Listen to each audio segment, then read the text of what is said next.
அக்கா எப்படி இருக்கீங்க? நல்லா இருக்கீங்களா? நல்லா இருக்கீங்களா?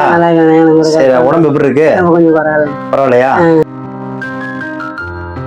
போன தடவை வந்தது எனக்கு மனசு கேட்கல, ரொம்ப அழுதுட்டீங்க ரெண்டு பேரும். உங்களை சிரிச்ச முகமா பாக்கணுங்கிறது தான் இன்னைக்கு தேடி வந்ததே. மனுஷனா எப்படி தேத்திட்டு வருதுன்னு எனக்கு தெரியல, ஆனா ஒரு மனைவியா நீங்க அவரை தேத்திட்டு வரீங்க, அது ரொம்ப சந்தோஷம் எனக்கு. உண்மையா இந்த குழந்தை தான் இருக்கிறதுலே பெரிய கிஃப்ட். அவன் இருக்கான் உங்களுக்கு, அதனால நீங்க எதுக்கும் கவலையோ எதுவுமே படக்கூடாது.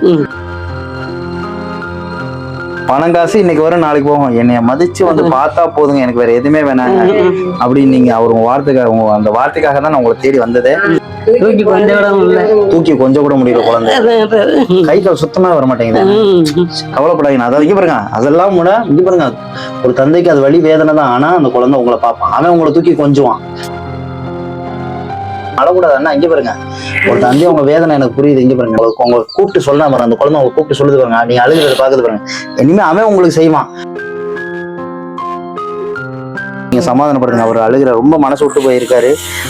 அண்ணா இங்க பாருங்க, அழக்கூடாதுண்ணே, மனசு விடக்கூடாது. உங்களோட தைரியம் தான் அவனுக்கு வாழ்க்கை இன்னும் அதிகமா கொடுக்கும். எதுக்கு உங்களை பார்க்க உங்க மனசு நீங்க விடக்கூடாது, நீங்க சந்தோஷமா இருக்கணும், அழக்கூடாது, நீங்க தைரியமா இருக்கணுங்கிறக்காக உங்களை தேடி வர்றது. நம்மள்ட்ட பத்தால வேலை செஞ்சு நம்ம வந்து யாருக்கும் வந்து வாழ்க்கை மாறதானே செய்யும். வாழ்க்கை வந்து எல்லா நேரத்திலும் ஒரே மாதிரி போயிட்டு அந்த வாழ்க்கைக்கு அர்த்தமே இல்லாம போயிரும்ல.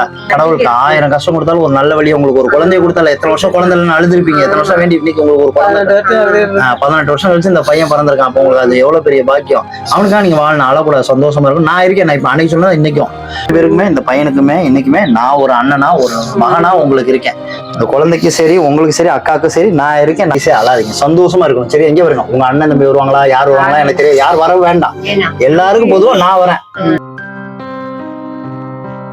இந்த வீடியோ பார்க்குற எல்லாமே உங்களுக்கு உறவுகள் தான். உங்களுக்காக நிறைய பேர் வேண்டிக்கிறாங்க, இந்த பையனுக்காக, உங்களுக்காக, இந்த குழந்தைக்காக, எல்லாருக்காக வேண்டிக்கிறாங்க.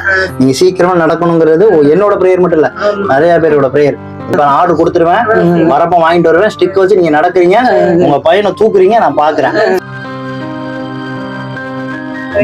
நன்றிலாம் வணங்க. நான் அன்னைக்கு தான் சொன்னது, இன்னைக்கும் நான் வந்து இவருக்கு ஒரு சகோதரர், உங்களுக்கு ஒரு சகோதரர், நான் இருக்கேன். தைரியமா நீங்க இருக்கணும், மனசு விடக்கூடாது, இந்த குழந்தைக்கு நான் இருக்கேன். ஐயோ நீங்க அழக்கூடாது. இங்க பாருங்க, உங்க பையன் தாவி வரான், தூக்க முடியலன்னு இருக்கிறீங்களா, அவ்வளவு அறிவா இருக்கான், நீங்க அழக்கூடாக்கா. ஐயோ இதை பாருங்க, அம்மாக்கு முத்தம் கொடுக்குறான், அப்பாவுக்கு இவ்வளவு. உங்களுக்கு சொத்தை தானே, வேற எதுவும் வேண்டானே. சரியா, தைரியமா இருங்க, சாப்பிடுறதுக்கு எல்லாத்துக்கும் உங்களை தேடி வரும். சரியா, மனசு விடாம ரெண்டு தைரியமா இருங்க. இந்த மாசத்துக்கான அரிசி, மளிகை ஜாமான் பொருள் எல்லாமே இதுல இருக்கு. நாங்க குடும்பத்துக்கு தேவையான செலவுக்குள்ள பணமும் இதுல இருக்கு. சரியா, அங்கே பாருங்க, நீங்க தான் இது வந்து நான் உதவியா செய்யல, உடன் பிறந்த சகோதரரா செய்யறேன். நல்லா பாத்துக்கோங்க அண்ணா. பாய். இவனுக்கு பிரெட், பிஸ்கட் எல்லாமே இருக்கு தம்பிக்கு. எதுனாலும் எப்பனாலும் கால் பண்ணுங்க, நான் தேடி வந்துருவேன். ஓகேவா, போயிட்டு வரணுமா? ரொம்ப நன்றி. நன்றிண்ணா.